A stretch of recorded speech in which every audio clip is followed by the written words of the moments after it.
And we are live. Welcome, everybody. We try to do this every Friday, 7 a.m. California time, although it's 7:17.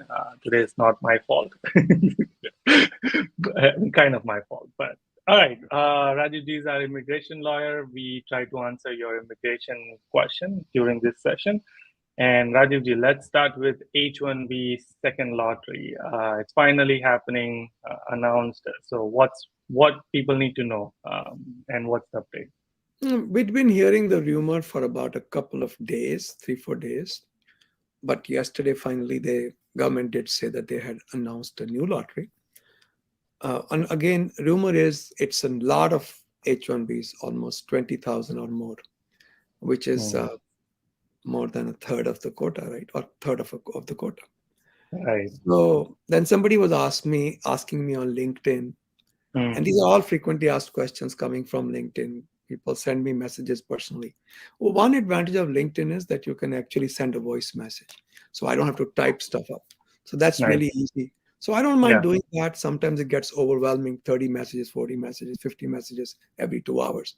So yesterday somebody was asking me, they said, this was on the stream, a LinkedIn stream. And guy goes, is there going to be a third round too? I said, you know what? It's actually possible. Why? Because these are all estimates. So government has estimated. First time they estimated, okay, this many are needed to fill the slots. But then the multiple filers did not file or they were rejected. So then we had a second one. Now the thing is, out of this, how many are going to apply again? So think about it. If in the first round, there were at least a third that were rejected or did not file, it is very likely in the second round you'll have again a third left, statistically speaking. So you have a third round of lottery. I mean, that's what is reasonable to me. See, a lot of people have resigned and moved on, or the companies have moved on. So you can't really file. And that was one of the frequently asked questions. Company X applied for my lottery, but I'm now working for company Y. Can that lottery be taken over to company Y? The answer is no. Second question that was being asked a lot was, how soon will we know about the result of this lottery? And I said, it's going to be a matter of days, not weeks. Okay. So that's the best I can tell you. Basically, what do they have to do? All I can envisage is it's a database, and you are running a procedure on the database, whether it's a SQL query, a stored procedure, or some kind of a data mining technique. So basically, that's all you're doing, and it's a randomization of the data mining. That's what you're doing. It shouldn't take more than 3 minutes, even if your data set is huge. Normalized database, 30,000, 40,000 records is nothing. Okay. So that's that. I think that's the second one people were asking. And so did they confirm officially it's a 20,000 number? No, they haven't. But that's the word we are getting from people who have been talking to other USCIS officers. And it's not official. I mean, everybody's making a guess. And we don't have any sources that we can quote. So I would call it a rumor at this point. But it's likely, because by my own experience, I would say that at least a third of the people, maybe more, went missing, which is being reflected. And it's, you think, hypothetically, mainly because people were afraid of the multiple filing? See, I think there were a few things. Like yesterday, I did a consultation for a hospital group.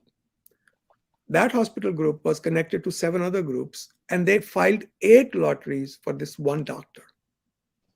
Okay, 8 lotteries. No, the thing is, they didn't realize that this was absolutely not allowed, because they had administrative staff. They typed it all out, and they didn't consult their lawyers. They didn't think about even talking to somebody about. Because think about, I mean, what's layperson would say? What's the big deal? We are filing the lottery, right? And the admin staff who's been told enter in lottery, they just enter. Okay. So that's where sometimes people make mistakes. And when people realized, all of a sudden, then everything becomes problematic. They're not going to file that anymore. Secondly, there are people who try to misuse the system, and they did. I'm also hearing from a lot of employees who said, my employer didn't even tell me they were doing multiple lotteries for me. Yeah. And I have And emails, I have email exchanges that show it. So so who can apply for the second round of lottery? the I've ones heard who that. are already submitted. Okay, so no new application can be done. So No, only people who have already applied can. that So was do the they fourth. have to? Yeah. That was the fourth frequently asked question. So one was, are we going to have a third? Second was, can we take the lottery over to somebody else? Third was, what did we talk about? So we talked about this as well. So there were four questions I talked about the most in the last 2 days. And Right. these are some of them. So I Yeah. covered them all. I just don't remember what all we covered. Yeah. No, 100%. And so, do they have to do anything for the second round of lottery, or they're just by Just, default enrolled, and they'll just find out that if they got picked up, right? just go And to Hare Krishna temple, go to ISKCON, Mother Durga temple, masjid, Gurudwara, church, just pray a lot. and it's obviously they will, like, their lawyer or their company will find out Yeah. first. Yeah. Okay. Yeah. The lottery selections are emailed to the lawyers and the employers. Okay. And you're saying that it can be as soon as like Couple within of days. next week. Yeah. Because it's a matter of pushing a button, right? So it's not Right. that complicated. Yeah. And so once, let's say, this lottery result comes out, then again this whole approval process will go through. Some Yeah. You have people 90 will. days. See, I had calculated July. Remember we were talking about it? And I Yeah. had calculated, I did the math. By July, mid-July and July, we should have a second lottery if there's going to be one. So I'll have to do the math again. I'll sit down and do the math again. And I think a reasonable time is about 45 to 50 days from now. Because think about in June 30th was the last date, right? April, May, June, or 27, something like that. So it took us about a month, a few days to get here. So I think it'll take the same amount of time to get there if there's going to be a third lottery. Okay. But I would not hold out hope on that because you never know. Right. Yeah. I mean, don't think that that's going to be your safe bet. Yeah. Right. Okay. Cool.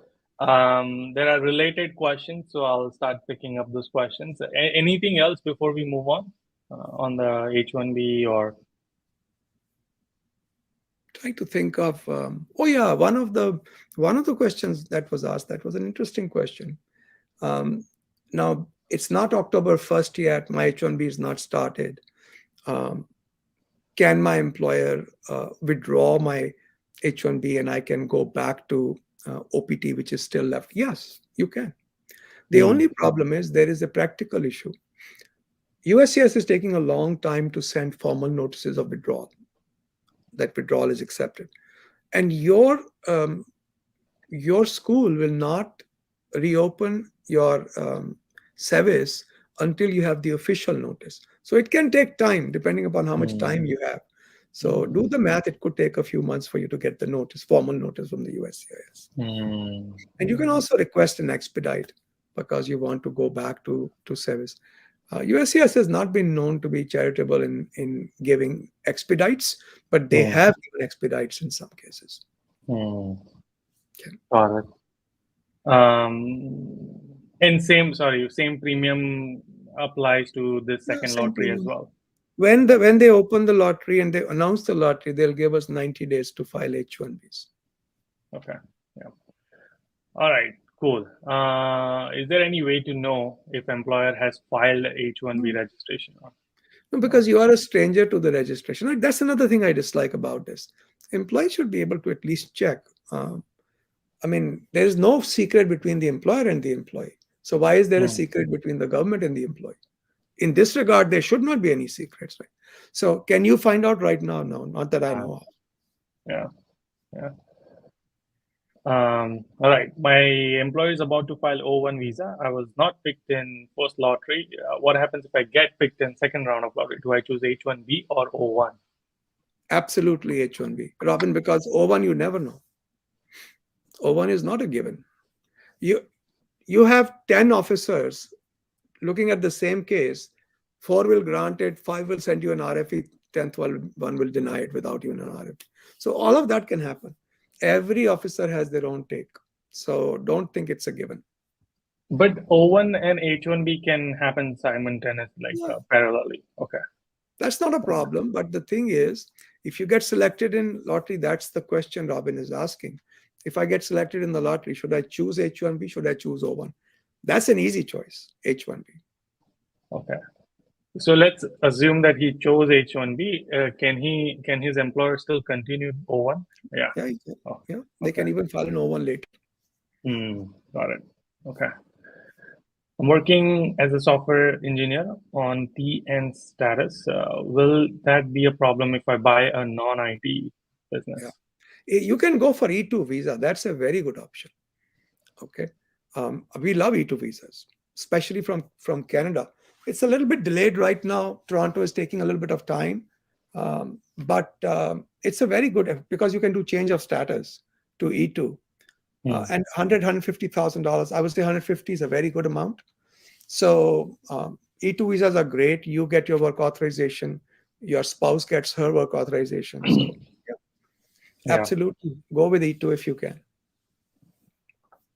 Looks like few questions repeated. Can we apply for O1 and H1B at the same time? Yeah. Kunal, what happens is, in these kind of cases, when you apply both, and if both get approved one after the other, whichever one is approved last or the most recent one, that would be your status. But if you want to convert back to the other one that was approved earlier, you can do that by going for visa stamping. So it's very easy to do. Absolutely, apply for both. And I guess this is probably, if they both get approved, which is there one better than other? Well, O1A has its advantages and H1B has its advantages. They're both different kinds of visas. First of all, if you have an H1B, I think it gives you a much more secure platform than an O1. So let me give you an example. Let's say you are working for employer X on an O1. When you go to employer Y, you have to file O1 again. Okay. What is the guarantee that the second officer will be looking at your O1 with the same eyes as the first officer? There's no guarantee just because you got one O1 approval, you will get it again. Okay. H1B, on the other hand, is set along some very rigid lines. It is difficult for the officers to exercise too much discretion. Okay. So I have a predilection for H1B. And if you want to be adventurous, get the H1B approved so you're out of the lottery, then do an O1. Okay. I thought O1 generally was better because it's like you get it for 10 years. No. And O1 is absolutely not better. Okay. The discretion problem is the biggest issue with O1. And O1 cannot be self-sponsored? No. Okay. You always have to have an employer or an agent. Yeah, it can't be self-sponsored. For both O1A and O1B? All of them. Yeah. O1B is for performers and artists. O1A is for... I recently learned all the UX people can also apply, and even the arts people, like architecture people, can also apply for it. Depends if we can call it an art form. Definitely. We are right now doing some musicians. We've done musicians from India before. And so, every visa has its nuances. We are also doing golfers. That's another one of we did a bunch of cricketers, P1 visas, and then we did EB1As for them. It's been fun working with all these sportsmen and artists. Yeah. We've been doing it for years, even from the Bollywood film industry. We've done some. So. And just paraphrasing one of the other questions for O1 is, so the biggest disadvantage of O1 is that when discretion. they switch jobs, Yeah. that's you never when know. This is gonna... Just because you got one approval, don't think that you're going to get it again. Right. And from process perspective, let's say I work for company A, Google, filing my O1A, and then I went to Microsoft. Then I have to do the same process. Okay. Same paperwork. Some lawyers, what they do is, when they do extensions, they don't file the entire paperwork again. Okay. I always do. I just don't take any chances. Each file is complete. So the same bunch of evidence all over again. But in transfers or change of employers, we always file the entire evidence. Okay. And I guess the advantage of O1 is like they can do other things other than their employment. No. No? What? No. The only advantage is you don't have a lottery problem. Oh, I thought, wow, okay. No. So No. there's O1, definitely been a lot of misinformation then. no. People O1, think that O1A, they can like start their own business and all of that. no, not at all. I mean, can they start their own business? That's a different question. As an entrepreneur, getting an agent involved and all that, maybe they can, but they do need an employer. Can they be an employee of their own company? That's a question we discussed yesterday in our conference call. And the answer is theoretically yes. But the problem is consulates look at these self-employment kind of situations differently. So, for example, can you do an H-1B for your own company? Theoretically, yes. And we've done a bunch of these. But always we've told the client, listen, USCIS will accept this. Why? Because you are the CEO of your own company. You are the majority stockholder. But there's an independent board of directors who can fire you. So therefore, and it's reflected in your contract with the company. It's also reflected in the company's articles, okay, articles of incorporation.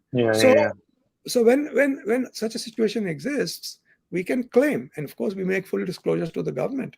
And these cases have been approved. But when you go for visa stamping, you're not coming back. Consulates don't accept these. Is this illegal for the consulates? Absolutely. Can you do anything about it? You can file litigation. Some of them go through, some of them don't. Wow, this is eye-opening for me. Thanks for sharing this. Okay. All right. I'm doing my second master's, day one CPT. Is it safe to discontinue if once I get H1B picked and approved? Sure, why not? I mean, I don't see any reason why you shouldn't discontinue. If you're career oriented, look, think about it this way. Let's say you're a data scientist, right?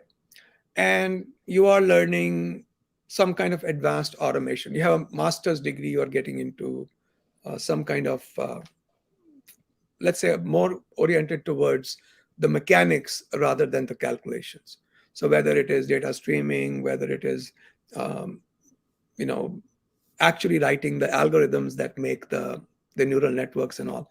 So now, given a situation where you're learning in school, and you are learning on the job. Learning on the job in many ways is a lot better. Okay, schools are nice, but you're actually working instead of, just learning about something, you're actually doing it hands-on. So if an employee wants to quit and the school and instead go to work on that, I don't see it as a problem. Can the government say, well, you took the CPT under a pretext? Hey, your laws allow me to. So what? Got it. Okay. And this was another question which was asked. This person, she's friend of mine, she's on third lottery. She didn't get picked up. So that's why she had to, she decided to do day one CPT because she wants to, she's doing MBA because she wants to get into business. And that MBA is allowing her to do day one CPT. I found out that if you do day one CPT full time, more than 12 months, then you lose OPT. So you don't get OPT. But here's the weird thing. If you consume your OPT and then do CPT full time or for next 10 years, that's not a problem. That is weird.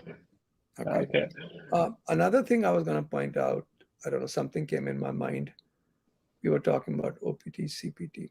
Oh, it slipped my mind. Just make sure that you are actually pursuing your degree in good faith. In other words, this degree helps your career. Oh yeah, I was going to say, MBAs have another weird problem. An MBA is not considered to be a professional degree under H-1B rules. Okay, so unless you have an H-1B in an MBA in a specific subject, for example, MBA in marketing, MBA in international, relations, or an MBA in information systems. Okay, it's very difficult to convince the government that an MBA is a professional degree and you qualify just based upon MBA.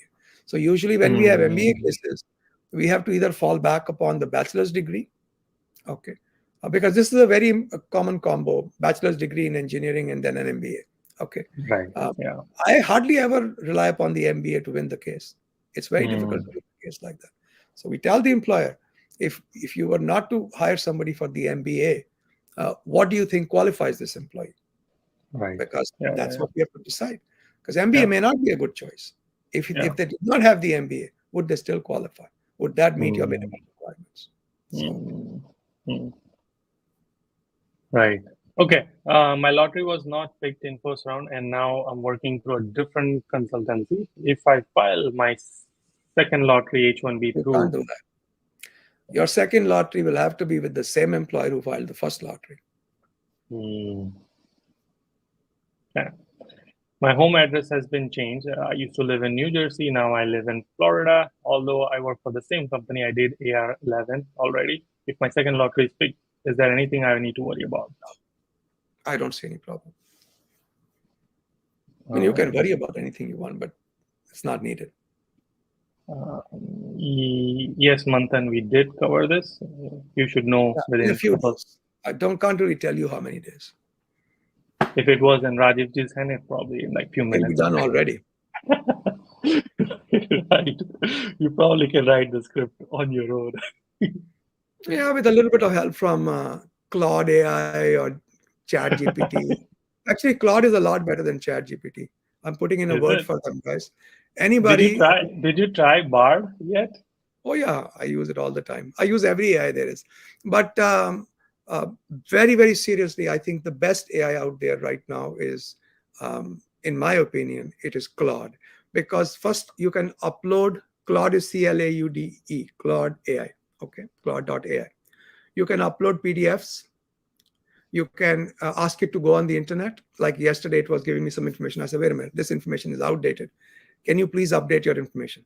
It went to the web, double-checked the information, came back and said, yes, this is what changed in 2023. Okay. So I love that. I mean, it's such a good piece of software. And now I don't know how large their model is, but the quality of data also matters, right? So it's not just the parameters, it's also how good the data is. It seems to be doing very well. I mean, I like it. Yeah. I have not used it, so I probably will do try it. Do it today. Yeah, I will right after this. And they don't have, I have the paid version of Chat GPT also. And they have it, they used to have 25 queries per 3 hours. Now they have 50. Claude has made no such limitation. And it's free. Also, this is not sponsored. Rajiv is not getting paid for it. No, I'm not. I just like it. When I like something, like I like UD, I go, listen to UD. He's a good guy. So that doesn't mean that UD is paying me anything. Are you paying me anything? Why aren't you paying me anything?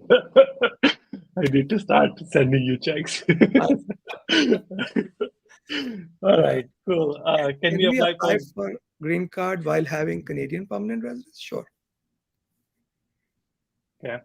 Do I need to be physically in US when my STEM OPT extension is being filed? Does it affect the approval decision? How long can I work remotely? No, I'm pretty sure. Yeah, you have to be. Can you travel while it's pending? So if you go to our website, immigration.com, and you go to my blog, on the top ribbon, it says Rajiv's blog. About third page, I have an entry on who can travel while they are in OPT, STEM OPT, H1B applied status. I have written all the details out, when you can travel, what the risks are. Okay, immigration.com, Rajiv's blog. All right.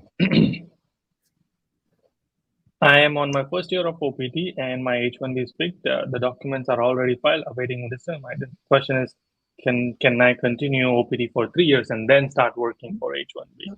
So a lot of people, what they do is, they will apply for H1B consular processing. That means until they go get a visa stamp, they are still on OPT, but they are out of the lottery. So whenever they go apply for an H1B, come back, then they stop being on OPT. So yeah, you can do that. You can do consular processing. Is there any issues during stamping if this 221G? Okay, nice. And we just don't know. It's until foreseeable future how long it takes to resolve 221G. Yeah, 221 is like the Schrodinger's cat. Yeah. Until you open the box, you don't know if you are dead or alive. Yeah. Right. For people who don't know, what is 220? The answer is psi square. Yeah. But it's basically background processing, something like that. I think that's what they say. It's very difficult to say. Look, if you have an in-house job or you have a client solidly behind you, I don't think it should be a problem. But consulates almost are, I hate to say that about any agency of the government, but they're almost deliberately malicious. There are straightforward cases that should be processed without any problem, and they are delaying them for no reason. I know these companies. Some of these companies I've worked with for years. There's no reason for them to be into 21G like the way they are. Yesterday, one of the LinkedIn members of our community sent me a text. They had done a consultation with me, and I had told them, go get a litigation filed. They had a fraud finding against them by the consulate. I said, this may not work out, but at least it's worth a shot. She just sent me a text that it worked out. She got her visa. So the fraud was removed. So the point is, they're so careless, and they could be destroying somebody's career or life. And that's just not right. When you are given so much power, you are also given responsibility to wield it carefully. Right. Yeah. So on follow-up, so let's say someone went for like visa consular processing. Do they not get change of status option after their OPT is done? They have to go out to they can do change of status. Okay. So consider this. Whenever you file for any benefit, usually you're asking for two things. One, I am entitled to this status. And two, the actual change or extension of that status. These are two different things. Okay. So what you're doing is you are splitting them. You are saying, approve me for this H1B, but don't give me this status. I'll go get a visa stamping. Okay. But if you want to instead later on change your mind and say, no, I won't go for visa stamping. Give me the status here. You can file that status application, which is like refiling the I-129 all over again, but asking basically for status.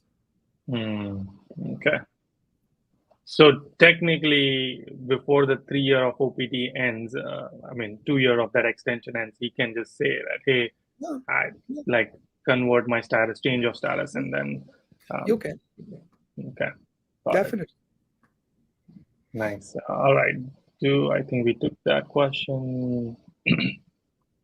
Was laid off last month and currently working for a different company. If my H1B is picked, can my... Yeah. The previous employer can file for your H1B. Definitely.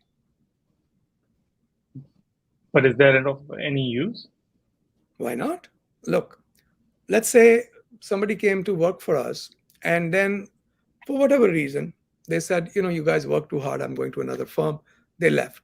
And then he got selected in the lottery or she got selected in the lottery. And she says, look, I'll come and join you, get my H1B approved. So I got the H1B approved. And then she goes, you know what? I don't want to join you. I think I'm going to stay with the current employer. She can have the current employer file the H1B without joining. So, but I should, as an employer, not file unless I have a real, genuine job. Got it. Yeah. I should not be making accommodations. I should have the good faith intention to employ her or him. Right. If H1B is picked in second lottery and filed and approved, can I work in another country in term period? Okay. Absolutely. So you are in the lottery, and let's say you are in Vietnam because you like pho. So you're enjoying the food there, hanging out. And in the meantime, your H1B can be processed. And they'll send the file over to the consulate in, I don't know, Ho Chi Minh or wherever. And you go get your visa stamping and come back. That's not a problem. Nice. Okay. Currently on my grace period for STEM OPT, AD expired end of June. Okay. Oh, sorry. That was the follow. Yeah, you can be in another country, Arsh, no problem. Okay. All right. So Arsh means sky, right? You know that. Arsh, sky. Oh, really? Yeah, he's Heavens Kumar. Nice. Heaven and sky is different thing. Well, Arsh actually means heavens, but Okay. literally it means the sky, but figuratively it means the heavens. So Arsh se farsh, from the heavens to the earth. Okay. Farsh I knew, but Arsh I didn't knew. That's Arsh interesting. is Urdu Okay. word. Nice. I have two H1B applications. If my H1B gets picked from my current employer, should I go ahead with filing H1B and should I inform my current employer about second? Yeah. I have two H1B applications, as long as they are not connected. If my H1B gets picked from my current employer, should I go ahead and filing H1B, and should I inform my current employer about my second? Yeah, you should, because they're probably going to get a notice saying, hey, this guy has two lottery. Justify that you are not connected between these two companies, and this is not a fraud or collusion. You should definitely tell them. Probably a repeat question, but let's. Some people probably join late. Will USCIS select from remaining 6 lakh application, including the multiple application?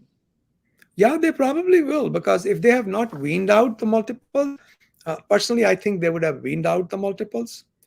We were doing the math last night, a group of young people like yourselves and I, and we were doing the math, and we said, if they have not weaned out already all the duplicate filings, then what is going to happen is there's got to be a third lottery, because at least a large percentage of them are multiple filings again. So the multiples, and the reason I think there's still going to be a third lottery, there could be a third lottery, because still a lot of people may not file, because people have moved on. Okay? Yeah. And the second variable is if you have not weaned out everybody, which should not be that difficult, because it's by passport number, right? Right. Yeah. It would be weird, like if they don't do this. Like it's just. I would be surprised. I mean, but you know what? I'll tell you. We filed a class action lawsuit against the USCIS. I had there's something called 10b6 deposition, which basically means I get to choose my questions. I want to know this. Then USCIS says, okay, Officer X can answer these questions, Officer Y can answer these questions. They send them to our office, and we sit them down, and or whichever venue is chosen. So I had this going on there was a lot of 485 delay, and so USCIS's line was, it takes a long time to do security checks. So when I started pinning them down, I remember the director of their field operations, he's sitting across, and I asked him, I said, sir, why is there so much, how much time does it take to adjudicate an I-485? He said, well, I can't estimate that. I said, okay, how about you estimate a range? Usually no more than this, and usually no less than that. I promise you, we won't hold it to you mathematically, hold you to it mathematically. So the answer was something like half an hour to 1 hour, 10 minutes. I said, then why does it take 3 years for you to decide my case? He says, the security clearances can take a long time. I said, okay, tell me, what are the security clearances? There were 3 of them, and they were all database operations. I said, a database operation, unless you are actually, I don't know, running the calculations manually, should take less than 30 seconds. Okay? Yeah. Well, I'll give you this. It took 5 minutes to do all the security checks. Now, why are you sitting on my case for so many years? The last one was the best one. I said, tell me, why do I have to go get my fingerprints done every 6 months? That's what they used to make me do. I have to take the day off. I have to go get fingerprints done and pay the fees. And then I'm back again in 6 months. My fingerprints are the same till the day I die. They said, well, we only keep fingerprints for 6 months. Why did you make that decision? Who made that decision? Why are you following that decision? Right. So actually, Wall Street Journal reported that this is such a ridiculous situation. So don't individually I find government officers, including my friends, to be very smart people, but collectively they are very stupid. Bureaucracy will make you stupid. Yeah, yeah. So don't Yeah. think that you know the answers because you have common sense. Don't be surprised anything that comes out of USCIS. True, true. All right, we'll take last couple questions and call it. I think this is a follow-up question. My employer is applying for my EB-1B simultaneously with my O-1A. Oh, no. So Robin, here is what I would do if I were you. I would do the O1A. I would do the H1B if I have a choice, and I would also do the EB1B all together. Okay. There's no reason for anyone to wait on anything or in any order. I don't really care about the order either. So yes, do all of them. But an O1B approval is far better than an approval through PERM application if you happen to fall into EB1A category and you're India born. Okay. So EB1B is EB1 category. India is right now backed up 12 years, but that won't be the same. It'll get better. It'll still be better than EB2 or EB3. So yes, do all of them. Can I go to straight from F1 to green card as a UK born? If you want to read about this, go to your favorite search engine. I want to say Google, but doesn't matter. I have nothing against Bing. Go to any search engine you like and type my name, Rajiv, with an I, Rajiv, S, Khanna, Khanna, and Economic Times. And I have an article which I wrote a couple of years back about how you can and should apply directly for green card while you're still on student status if you were born in a country other than India, or your wife was born in a country other than India, or your husband for that matter. There's cross-chargeability. All right, some more questions. I'm on my first year OPT EAD, getting 25,000 annual salary. Do I have to have 60,000 before applying to second lottery? Can I file H1B in second lottery? Yuri, should we show people how to find out what their? Do you have a few minutes? Because I'm free. Okay. Yeah. So I have hard stop at 8:10. Okay. So let's just record it, and it can even be your 1 minute thing. Okay. Yeah. So you can do the editing, right? So let's go to a website called. Should I put it here? FLCdatacenter.com. Got it. Click on this website. This is the government database of wages. So presenting, 1 second. Yeah, let's show everybody how to do this. It's on my Instagram, but this is the website you want to go to. On the very top should be the, below that, come below that, the wage wizard. Click on that. And now select the state you are going to work in. Let's say California. Pick California. Now, there should be a county. Which county are you going to work in? So pick your county, Yuri, or somebody else's, whichever county. Okay. Now, here you can select from a list of jobs, or you can type the title. So type software developer. Hit enter. Okay. There should be view wages for software developer, something like that. You see that? Yeah. And it did pull up like related because we did a search and not like. Go to view wages. Yeah. Okay. Now you have 4 levels of wages, right? Level 1, level 2, level 3, level 4. Level 1 is for people who are just out of school, maybe 1 or 2 years out of school also.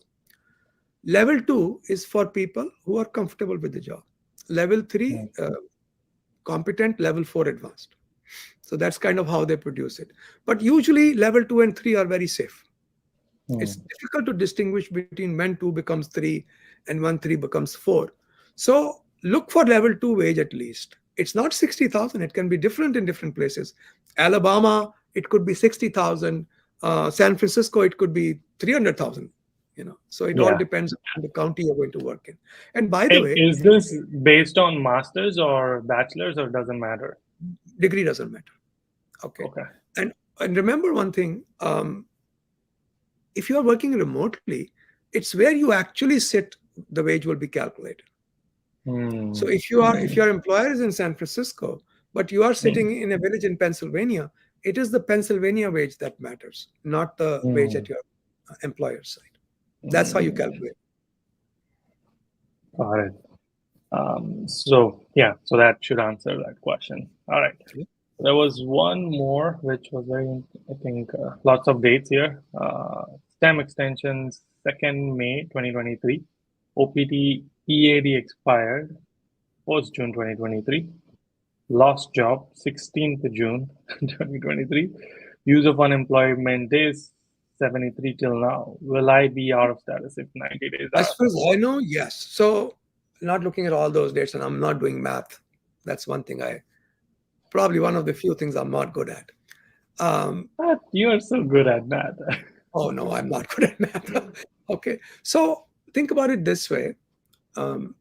If, from what I can, this is just logical. The day you file for your STEM OPT, you should be maintaining status, right? So once you file your STEM OPT, you can continue working until 180 days. Okay. But if you're 90 days, or actually it's not 90, but it's whatever it is, it's 90 plus 60, right? 150 days. So if those days combined are over, then you're not in status, right? Then STEM OPT is in trouble. That's the way I see it. Okay. So it's not 90, it's 90 plus 60, whatever you have not used. Right. Yeah. All right. One last question, which was here. I changed my employer recently and I didn't get picked for April round, which was applied by my previous employer. Can I apply for H-1B through my new employer, second lottery? You cannot. You have to go with the employer who registered you in the first round, because it's the same lottery that's being regurgitated. And this is something they've been asking me, and it keeps going because it's fast. How long can I work remotely from India for US Not employers? long at all, because now the beginning of this session, which is August, no longer there is no COVID accommodation. Whatever the rules were before are the rules now. So you have to talk to your DSO. There might be a few days exemption, which is a part of your normal vacation. But other than that, you can't work remotely at all. But that's not true for H-1B, right? H-1B is a totally different story. Again, Google my name, Economic Times, and I wrote an article on that, which says Department of Labor doesn't know what they're doing. What they have held is completely illegal. But they have said, if you are working from India, you should be paid salary in the USA or the US salary anyway. So why? How do US laws apply in India? Am I supposed to post an LCA in my house in Hyderabad? Okay, that's so silly. And US laws don't apply in India. Modi won't like it. Let's ask Mr. Modi, how does it feel about having US laws? It's just common sense.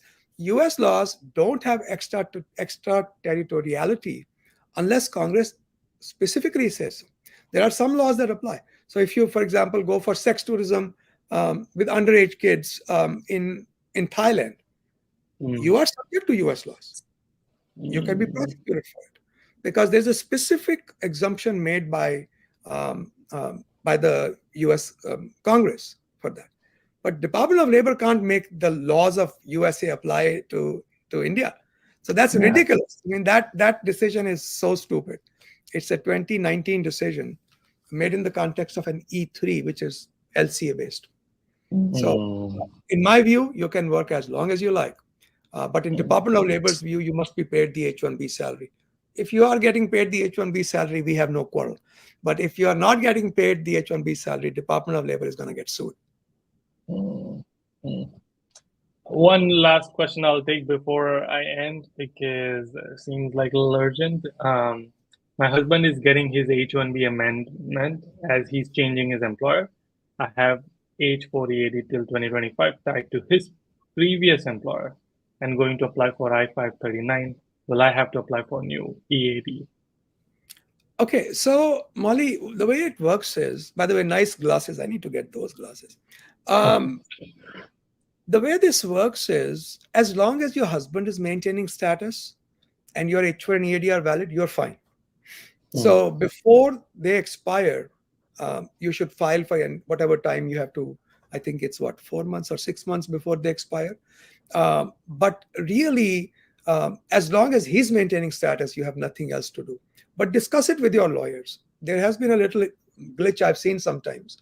So what happened? I'm trying to remember what the situation is. You go from employer X to employer Y. X has filed their H1B transfer, but X's lawyer said, well, there's no need to file an H4 because it's not required. Why waste money? In the meantime, the first employer revokes the H1B. Okay. Now, that's where things get murky because, and this is something I'm trying to remember what happened. The H1B got approved and the H4 went out of status. So, which was a very odd thing to happen. It shouldn't be happening like that. We were able to get that reopened. But the point is, there is a glitch there. So, talk with your lawyers how they want to handle it. But technically, as long as he's maintaining status, you have nothing to worry about. All right. That was good. Very good session today. Thank you, Rajiv ji. I hope people get their second lottery picked up, and all the best for all of you who are trying and waiting. We'll talk next week. I'm getting Molly glasses. That's what I'm doing next. Going shopping now. It sounds like you're getting like a drink or something. Molly glasses. No, see, the thing is, it sounds like a fancy thing. No, I like those professorial glasses. They look very nice. It is. It will look nice on you. Plus, you wear black a lot, so. Yeah. All right. All right, Thank you, friends. everybody. Yep. We'll talk soon. Bye. Stay well, guys. Hopefully, there'll be a third lottery. Let's see how it goes.